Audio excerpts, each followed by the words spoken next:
Good evening, everyone, and welcome to day 527, August the 4th, 2023, 9:01 p.m. Eastern Standard Time. Welcome to all of you guys that are here. Quite a bit we're going to be talking about tonight. Of course, some of the things that you guys already know about in the news, such as some naval strikes. Maybe something happened near the Kerch Bridge a few hours ago. But additionally, we're really going to be looking at Poland tonight, Belarus, and lots of things in regard to that. So welcome to you all. Cinnamon, welcome there from Alberta, Canada. Welcome to you. Forest Hill, California. Jeffrey Burnett, as always. Appreciate you, brother. Slava Ukraina, Rick Berry there. Don Gentilini, thank you, PG, for your patience, enduring, defending Ukraine from American propaganda and presenting reality in Putin's made-up war against the peace-loving culture of Ukraine. Beautifully said. Yeah, there's actually quite a bit going on in the United States, and I haven't decided whether or not to show it yet, but it's really ugly. And I love my country. It's really ugly in regard to Ukraine specifically. Ricochet, you've been here from the beginning, brother. Welcome. Chuck Pinkham, San Jose, California. We know you won't give up Ukraine until victory. We stand in support and in prayer. No, I'm loyal to my friends and family. Do Peremoga. You guys have learned that already. That's in Ukrainian. Carrie Dyer checking in from Nevada. Paul Kiss, welcome to you there. Slava Ukraina, my friend. Rainwater Games. The West Coast is repping tonight. Seattle, Washington. Okay, Paul Kiss, keep the Canada down to a minimum. We know Canada's rolling up in the house.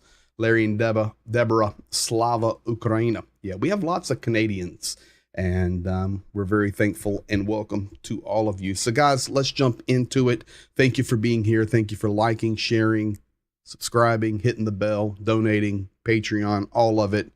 It's good, and we are making a difference. Zhenya has returned from the refugee camps. They're both extremely successful. And for those of you that do not know, we have supported financially 2 refugee camps along with Larry and Deborah Menninger that are in here tonight. They've also, through their organization, raised money for it. And it's been good. A lot of lives changed, encouraged. They have no parents. They have no homes, but they've had a good week at summer camp. So Zhenya is in recovery mode. We should have him in here on Monday. JDO, welcome to you, brother. Thank you for all of your work moderating. And Virginia in the house tonight. Welcome to you, Lynn. Be blessed, guys. All right, here we go. Let's jump to it tonight. We're going to start with the city of Nikopol. Nikopol is a city that is fired upon constantly. In fact, if you were to look at the air raid map right this minute, just a few minutes ago, Zaporizhia right here was under air raid alarm, but that is now ended. But the only alarm going on right now is in Nikopol, and it typically stays that way. They, much like Kherson, shelled extremely regularly, and Nikopol tonight, or last night rather, was hit. They were going after the 2 power substations there that are important. They're trying to put Nikopol in the dark. They did hit them. It did not destroy them, but they were damaged. In addition to that, you can see some photos here. They also were shelling schools, and 4 homes were destroyed last night. So this is what's happening in Nikopol, and there on the map, you can see it. We'll go to the map in a minute, looking at the front line that's not moving, folks. Nikopol right here. Of course, that's now on the dry Kakhovka Reservoir. So that is Nikopol. And as I've been sharing with you guys and repeating for the last week or so, Kherson. So Kherson was hit multiple times over the last 24 hours. One of the attacks was at St. Catherine's. That is a picture of the church there in the bottom right. That church was built in 1781. I was talking to some friends here in the U.S. the other day, and we were talking about history and the age of different things. And I was telling them some stories of when I was in Kose, Estonia, and we were in this ancient church that's from the Crusade era. And then we went out into the graveyard and we would see the gravestones there perfectly maintained. And it wasn't Sir Lancelot, but it was basically Sir Lancelot. And, you know, first Crusader died in 1384. He's buried here. That's the age of a lot of these places in Europe. This particular church, St. Catherine's, built in 1781.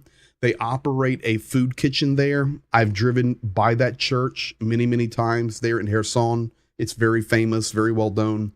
They feed people. So what happened? You can see some of the wounded on the left. There was a strike on a bus bringing people to the feeding. So you hit a bus. That's the top right picture there with the broken glass. That's a bus seat. And then they shelled the church where the feeding program was going on. They waited. And then when the rescue workers came, they shelled it again. And I can tell you that's how it happens. Every time that Zhenya and I have been close to shelling, which has been a few, we never went back to that spot on that day. Never. Because we know our guys don't let us, number one. But number two, they said, Greg, that's their target. They're going to hit it again. That's what they do. They wait for the rescue workers to come, and then they shell it again. So that's what happened at St. Catherine's there in Kherson. Additionally, just think about this. Think about your own home where you were at tonight. This is what's happening in Kherson. Last 24 hours, Kherson hit 53 times. 9 people were wounded, 241 shells. Yes, they count them. From mortars, artillery, grads, tanks, UAVs, and aviation in the region. What was hit? Residential quarters, a church, that's St. Catherine's, a park, a cinema, a shopping center, a medical facility, one infrastructure object, that was electricity, a religious institution, it's a training ground, and a penitentiary building outside of Kherson. Now, here's what's very interesting. So I'm going to tell you guys the truth. That's why you come here. The only target there that's military was the prison.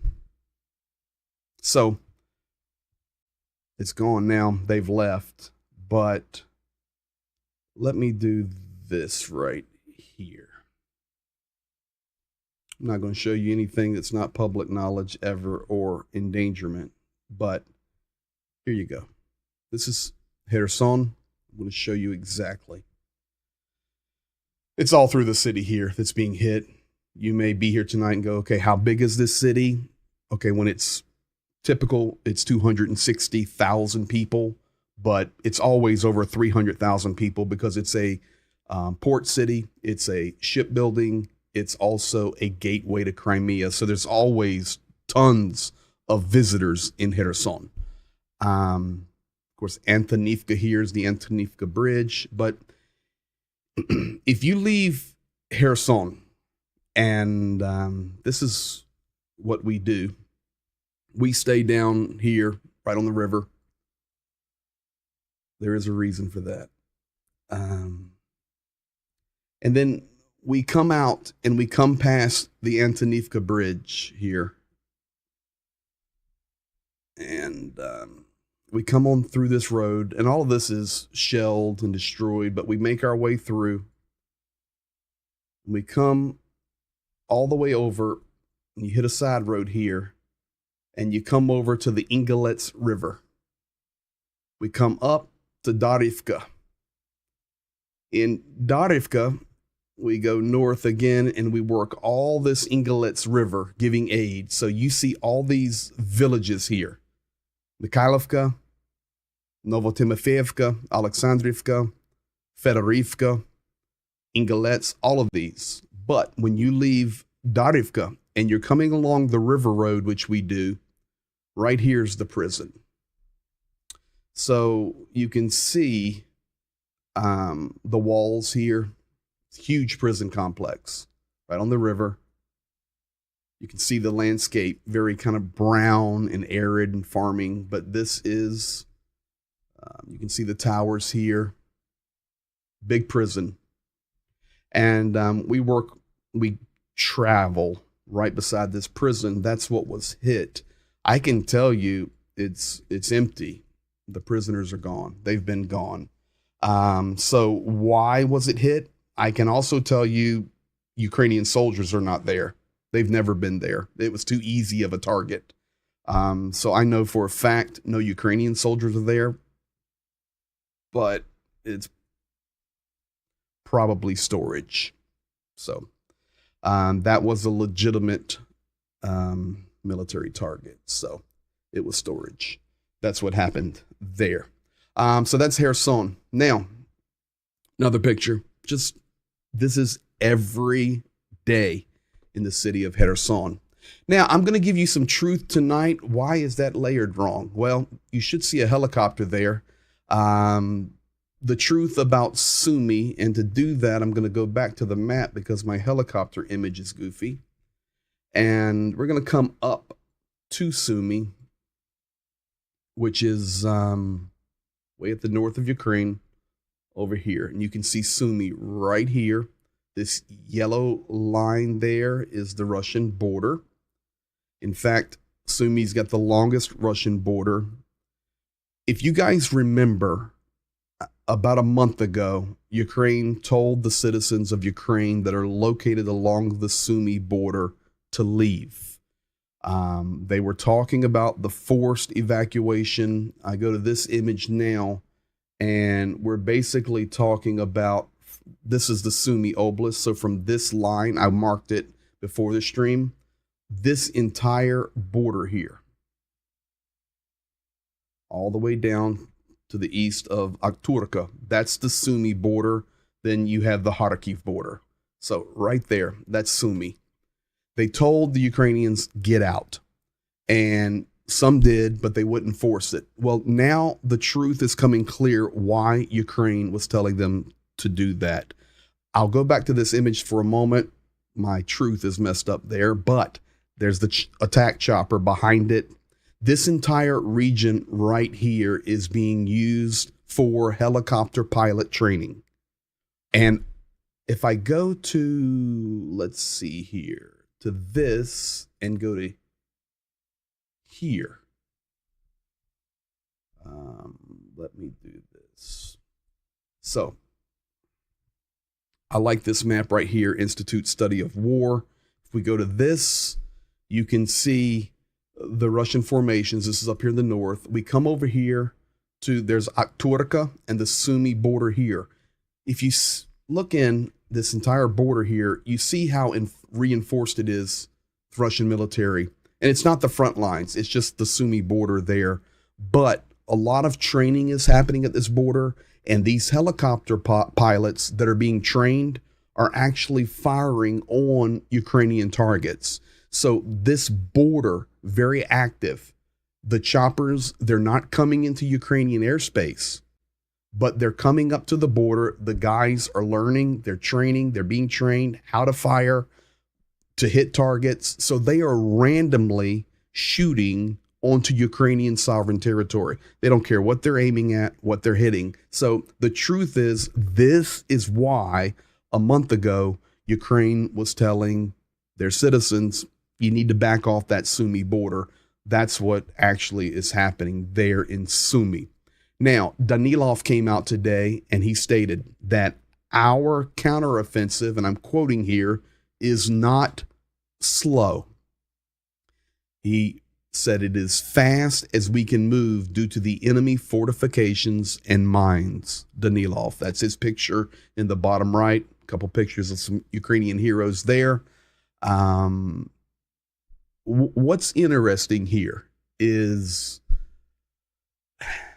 you remember, I guess it was last stream, we talked about the supply of weapons coming to Ukraine.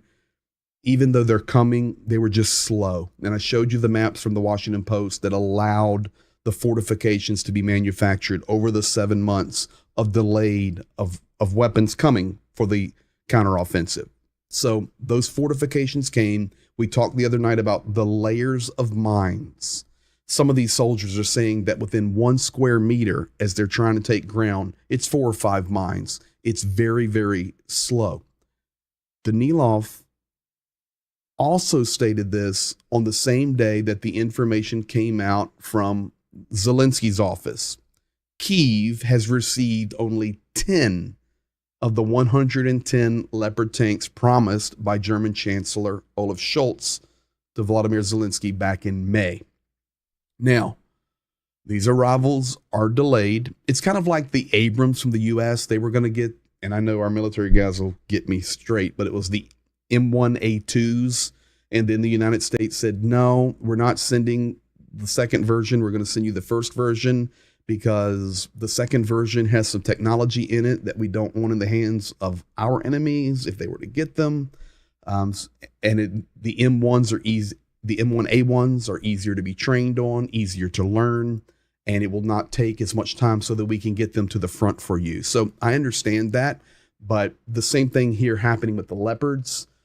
That's why it's humorous when Vladimir Putin or the propagandists say we've blown up 100 Leopards. There's not that many there, but they are there. Additionally, several dozen of Marder BMPs and the IRIS-T anti-missile defense systems have not yet been sent. There are some irises there. I think it's 2. But the others that have promised just haven't come. And I really believe they're not going to be rushing to get them there.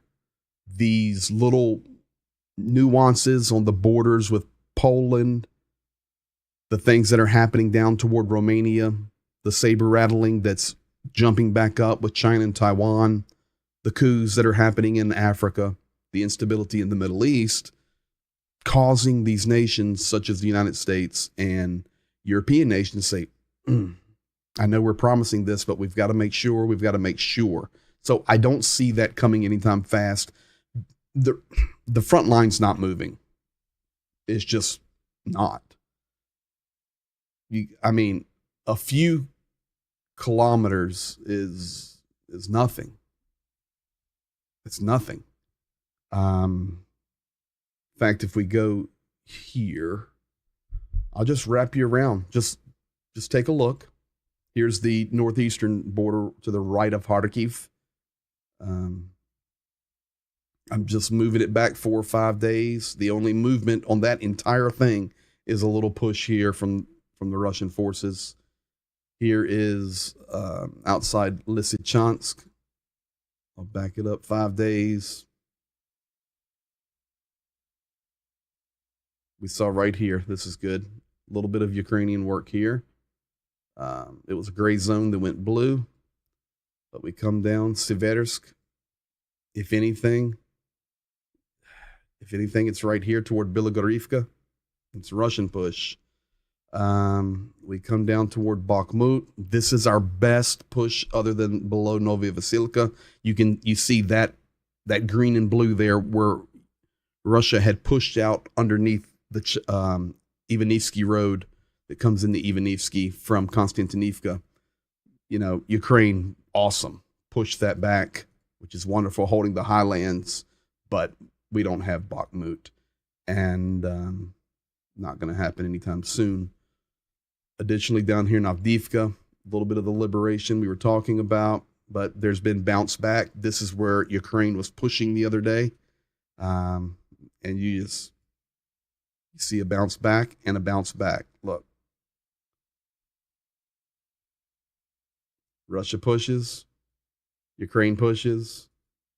It's just not moving. It's just not moving. Ugledar, we're now wrapping south. A little bit of Ukrainian push here in the south. Got 2 units relocating for Russia. And then down below Veliki Novosilka or Orikhiv, there's nothing. There's zero movement in the last 5 days, and below Zaporizhia. And then, of course, all the way out to Kherson. It's just not moving. I don't know if that's having something to do with, I think that's exactly what it is, Ricochet. We're moving into a self-protection mode. I still say we're here until victory, and we're here for the long term. 527 days of this. I'll be going back to Ukraine when the weather gets bad and be there for months, live streaming from Ukraine and updating you guys and supporting the front and supporting civilians, helping the military and do everything we do. It's just not moving. And I think this is exactly what Vladimir Putin wants, and unfortunately, what a lot of the world leaders are allowing to happen. So, delayed out of Germany. Hey, for the Germans that watch, because I know we've got quite a few Germans that watch tomorrow, we thank you for what you've given. So, nobody's not thankful. It's just when you calculate for things, and then they're delayed. Today, the news on the F-16s, a little bit came out that the United States is considering 8 pilots for the training program for the F-16. We're on August the 4th, and we're just considering the 8 to be trained. Still say 2024, March, will be the earliest an F-16 will ever be in Ukrainian airspace, unless an American's flying it there first. And that would be fantastic. Kharkiv. You may or may not know this, but Kharkiv is not a completely liberated region. 1.8% of Kharkiv region is still occupied by the Russians. That means 29 villages are under Russian control. And this is coming out from the Kharkiv commandant, the general, whoever's over that region. He came out today and says, listen, it's hot.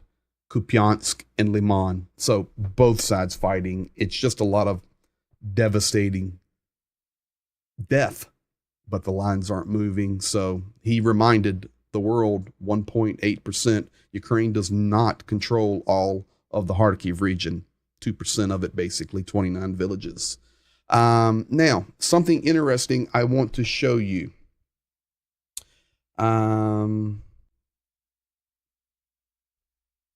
These are Kh-55 missiles. So if you look up in the upper left hand of that picture, you see PA, funny letter, I-O, big C, capital B-O, funny letter O, funny letter A.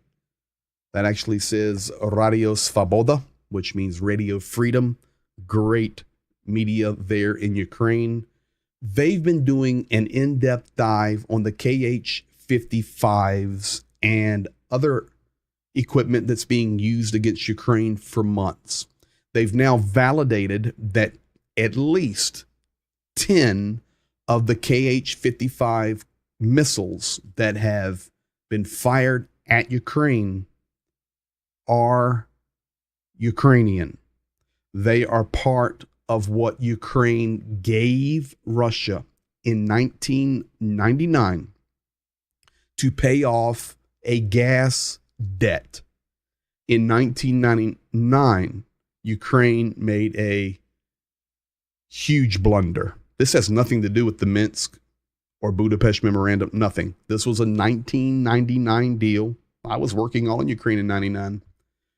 Ukraine owed Russia a lump sum of debt over gas. We're back to power, gas, electricity, but it was gas through Naftogaz, the corporation. And they couldn't pay the deal. So they came up with the agreement here in 1999. It was signed between the cabinet ministers of Ukraine. His name is Valery Pustovotenko, and the government of the Russian Federation, which was led by Putin. It was signed in Yalta 24 years ago, 99. Kyiv transferred to Moscow 8 Tupolev 160s. That's the airplane on the left. It's a bomber. And 3 Tupolev 95 MS heavy bombers. That's the big one on the right. Plus, they gave them 575 Kh-55 55 cruise missiles, and Russia wiped off the debt for the Russian gas for 275 million hryvnia. Now, you think, oh, what were they doing? At the time that happened, every nation that Ukraine was receiving advisement from, including the United States, told them, don't you dare do this. Don't you dare make this deal. Ukraine made it anyway. This is also similar, not even close, but kind of similar to when Crimea was given away for $25 million by, of course, the Russian crony President Yanukovych.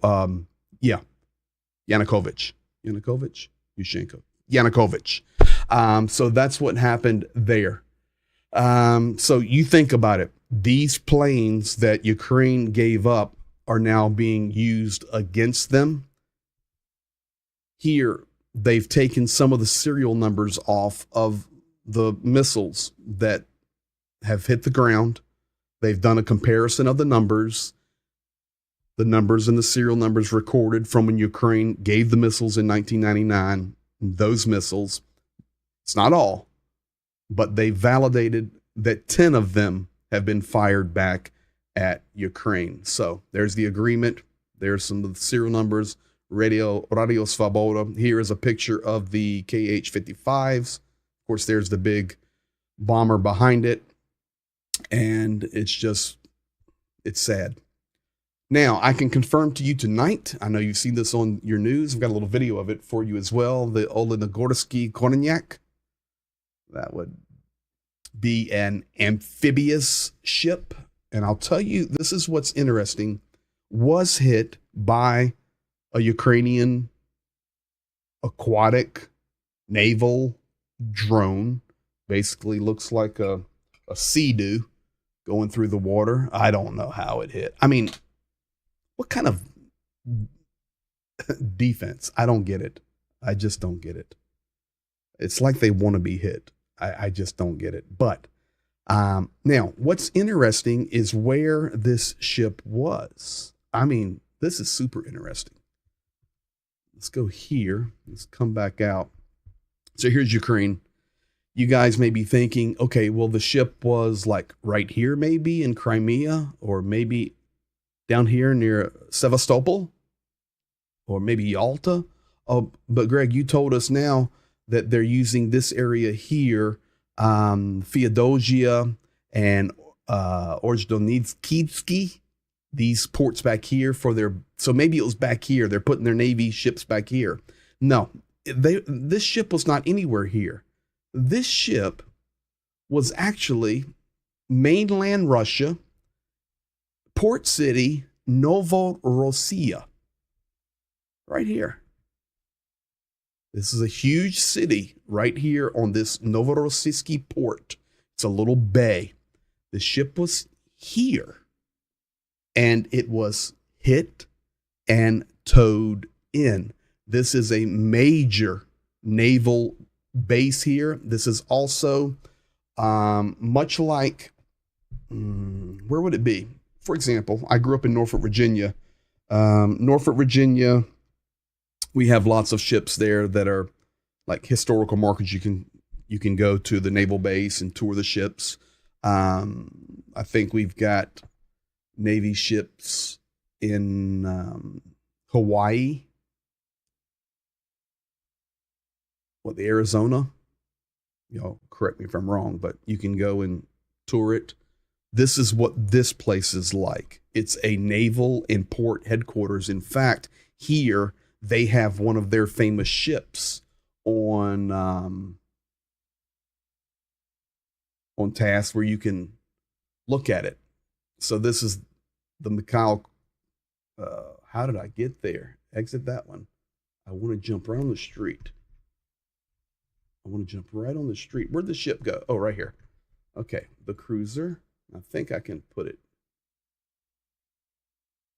here. Let's go there. Can I see the ship from here? Yeah, right there. That's the view I wanted. So they have their naval ship here, Long Beach, San Diego. Yeah, all of these places. So this city is like that for Russia. So actually, you can see a little bit of the terrain here, down here. You can see the ports over here in the back, all the port infrastructures.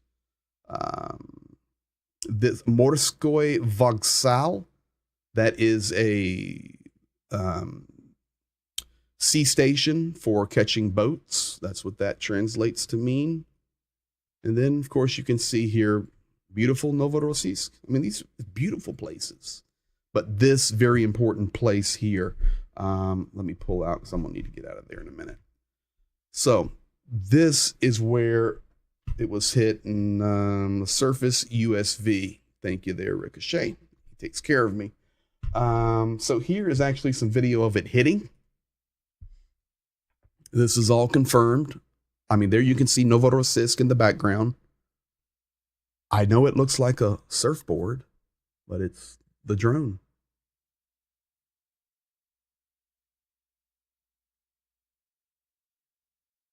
See the water bouncing? It's just coming to the ship. There's going to be a boom. Of course, the camera feed goes off. It just because it blows up. But that's that. Ship has been towed back into port, but it's hurt bad. You can see it listing right there. They're dragging it back in. It's not a huge ship. It's an amphibious ship. There you can see it being towed. It doesn't land on the beach. It stops in the shallow, very shallow waters. It can carry 350 soldiers, some trucks and tanks. It has, it carries 98 naval company. So it's not huge, but there you can see it basically. This guy is talking. He said in Russian, he goes, well, there's one of our naval ships, but it's not a really big one. That's what he said. Not really a big one.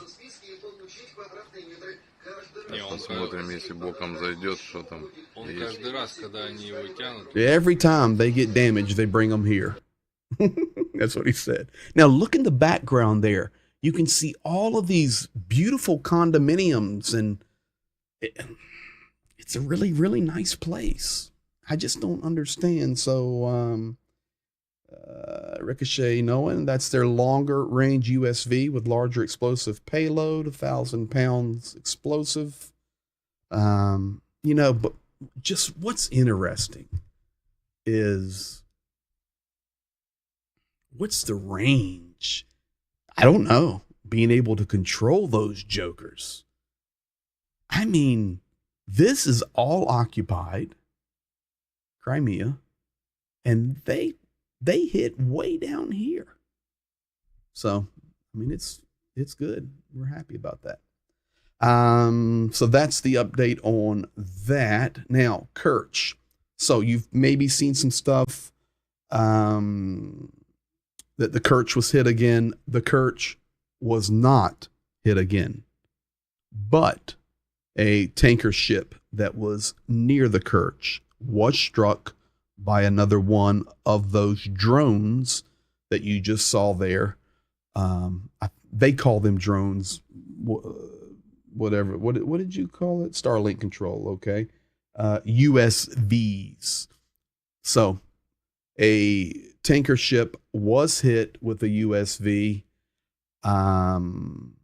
and did significant damage, large explosion, people flipping out. They closed that one side of the bridge for a few hours. Everything's reopened, no damage to the bridge. However, Ukraine hitting again is it's good. It's good. I just want it to be backed up with more and more. Now, I want to show you guys also tonight Berdyansk. Berdyansk, Ukraine came out today and said our number one target right now to start eliminating is Berdyansk, but we really have a problem hitting them. And that's because of the fortifications and the air defense and the way that Russia has built their fortifications around Berdyansk. So even for Ukraine to strike, of course, I'm sure storm shadows could light them up, but they have other things they want to use that limited supply for. Berdyansk is a problem.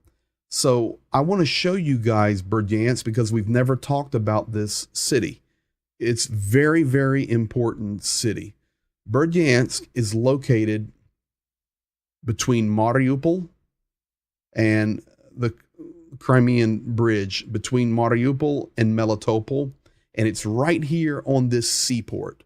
So Mariupol right here. Of course, Russian border is over here. Mariupol, you just come straight down the road, down the sea, and you come to Berdyansk. Berdyansk, a city of about 110,000 people, but Russia is using it heavily for two things. They are shipping out stolen goods from Ukraine, whether it would be grain and or natural resources. They send them out. They can roll them right up here to Tangarog. They can roll them anywhere and into Russian mainland. But the other thing is they are using this air base, and it's not an air base. It's actually an airstrip. It's right here. This airstrip right here. The Berdyansk airport. And Ukraine came out today and they talked. They said, we need to hit Berdyansk. We're struggling to hit it, but we need to hit it. We need to take that airport out of commission. And they were concerned about the port system down here, which is over here, right here, the Berdyansk ports, which is here. This is, we probably will be hearing about Berdyansk in the near future. So I'm telling you here tonight, August the 4th, day 527, Berdyansk, something's going to happen there. Now, let's come back to the last few things for tonight, and that is going to be Poland. So, Poland, there's been quite a few pictures released over the last week or so where a Wagner soldier is standing on the Polish border and he's taking a picture, and they've been kind of rattling people's cages with that. You know, Poland's responding, doing what they need to do. But I'm going to tell you, most of those pictures were not real. I've never shown one until I knew it was real. They were photoshopped. Are Wagner close to the border? And did they go there? Probably, but couldn't validate none of those pictures. This picture I'm showing you here with the soldier holding the Wagner and standing at the Polish market there on the border, this one's real. You say, well, how do you know it's real? I know it's real because military guys sent it. I know it's real. That's a real photo. So the Wagner are there. They're rattling cages. It's not enough soldiers to do anything. Poland would squash them in a New York minute. However, look what Poland's doing. They've moved in 2 groups of attack helicopters. They've also reinforced, and I shared with you guys like 3 weeks ago that they had rolled in 5,000 soldiers, 2,000 MPs, 500 border guards. That was those numbers. They've reinforced again. And what you have here, looking at the image, the green line is the border between Belarus and Poland. Below the green arrow, of course, is the long Ukrainian border. So Poland is loading up on that border. The other thing that we have to pay attention to, and they were talking about it today on Russian state TV, it doesn't mean anything's going to happen. It doesn't mean that I would be shocked if Wagner did anything across the border or Russia started pushing into Lithuania. I mean, it'd be suicide. But They're talking about it. And when they talk about it, NATO has to listen. Poland has to listen. Lithuania has to listen. United States has to listen. And they have to be prepared for it. Therefore, we get a slowdown on the supply to Ukraine. It's all connected. The yellow line above the green line is called the Suwalki Gap. I know it's a W, but it's pronounced with a V, Suwalki Gap. It is a little strip border between Poland and Lithuania that connects, or that would connect rather, Belarus, which is basically Russian proxy, to Russia. I remind you that over on the left, which most people have no idea about, Kaliningrad is Russia. That's why it's colored blue on that map. So you've got that little port there with Kaliningrad, that Suwalki Gap. You would say, well, how long is that line right there? A little different look here. We move it to orange. You see Poland, bottom left, Kaliningrad above that, Lithuania to the right, Belarus to the bottom right, and the orange line here is the Suwalki Gap. How long is it? It is 96 kilometers, 60 miles. And today, Russian state TV, they're talking about we need to take it. That's it. We need to take it. Of course, that's them talking, but the world has to listen. Now, another thing. The enemy wants, this came out today. I got information on this a couple of days ago, but I didn't share it because just didn't have enough witnesses to it. And I just don't want to share something and then have to come back 3 days later and say we were wrong. Blah, blah, blah, blah, blah. We'd rather be slow and right versus fast and wrong. So it's now multiple confirmations of this in Ukraine and others. The enemy wants to use Wagnerians, or the Wagner, to involve Belarus in the war against Ukraine. This is documented by SBU, Ukrainian, basically Ukrainian CIA. That's what that is. The occupiers are preparing a provocation. Under a foreign flag at the Mazur oil refinery. The Wagner will pretend to be Ukrainian saboteurs. Russian Federation plans to blame Ukraine for what it did and try to drag Minsk, meaning Belarus, into the war. Now, you may say, okay, do you know where that's at? Yes, I do know where that's at, and I'm going to show it to you because I was shocked when I was preparing today. I know about this oil place, but I had no idea how big it is. So, here you go. This is Ukraine. Let me get this north again, straight.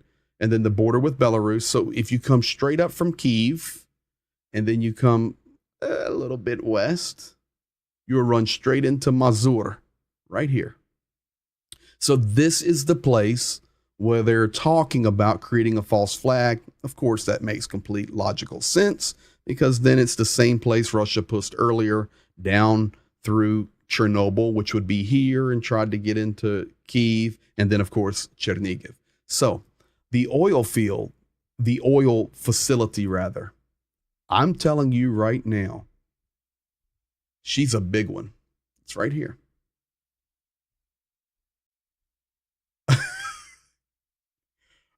I mean, holy moly.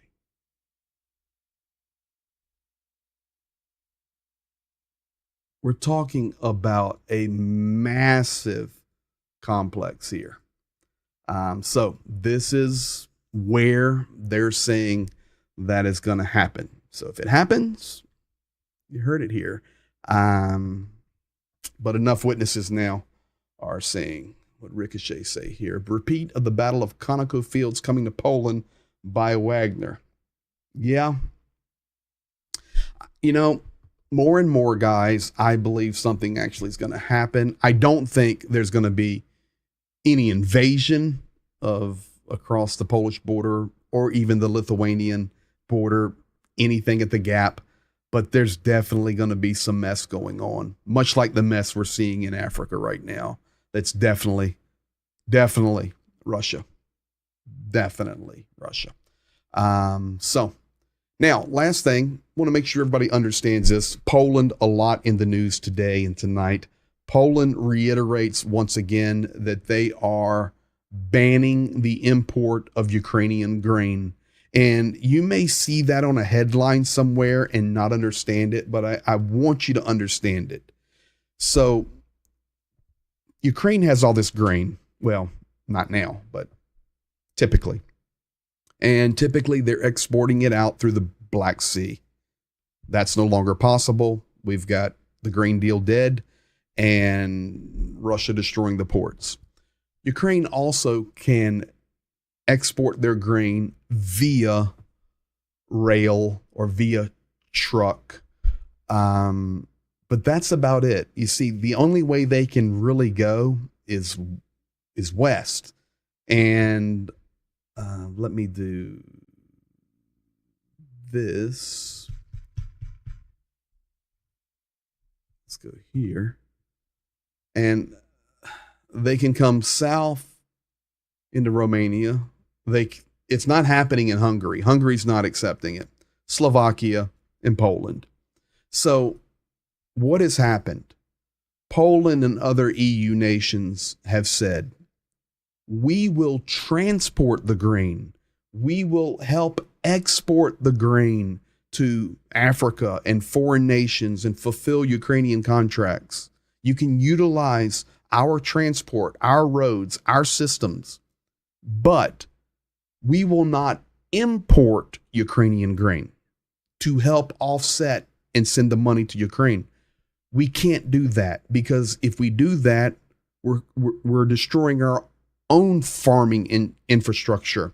And for those of you that have been to Poland, much like Germany, these nations look very similar, and Western Ukraine, it's just massive farms and fields, and it's beautiful.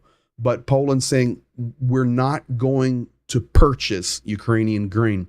Many Ukrainians get upset about that, and I understand it, but they really don't get it because Poland can't continue to support Ukraine at the heavy way they do if they're cutting off their own tax base.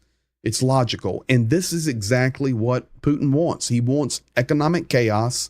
He wants all these borders happening that are goofy. He doesn't care that his amphibious boat gets hit because if he did, they would be down there defending Novorossiysk, and they would be defending. He doesn't care. He wants the world destabilized. He wants it mad.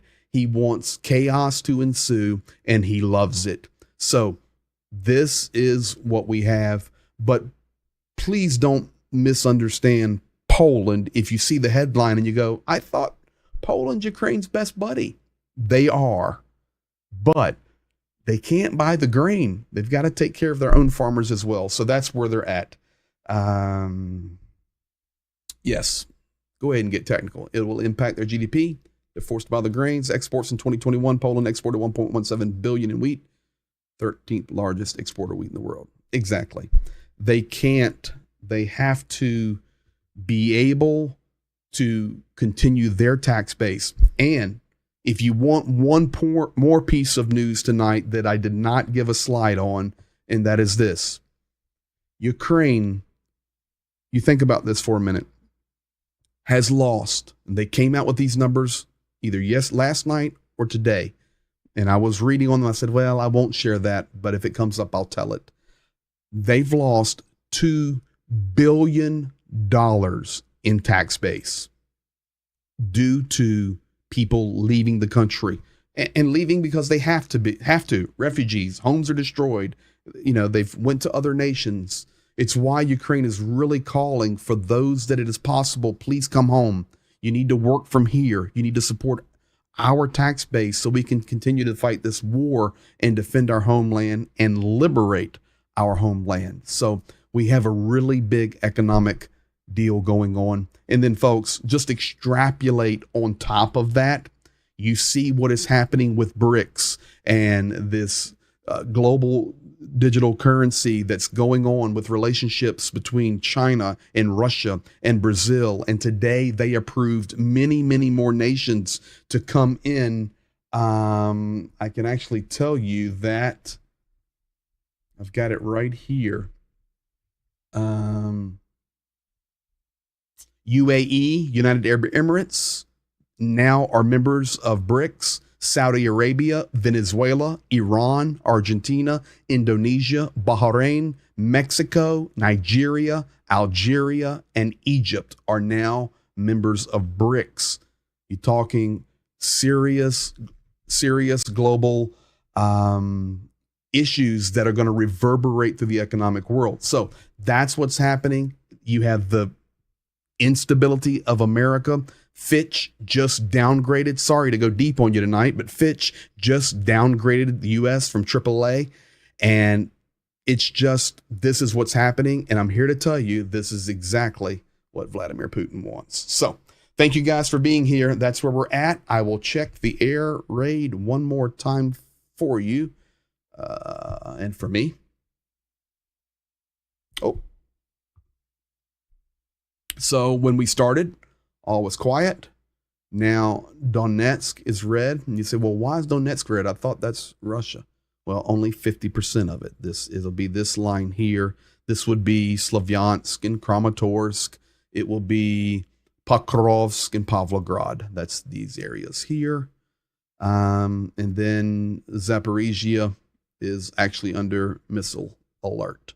So Donetsk is probably artillery.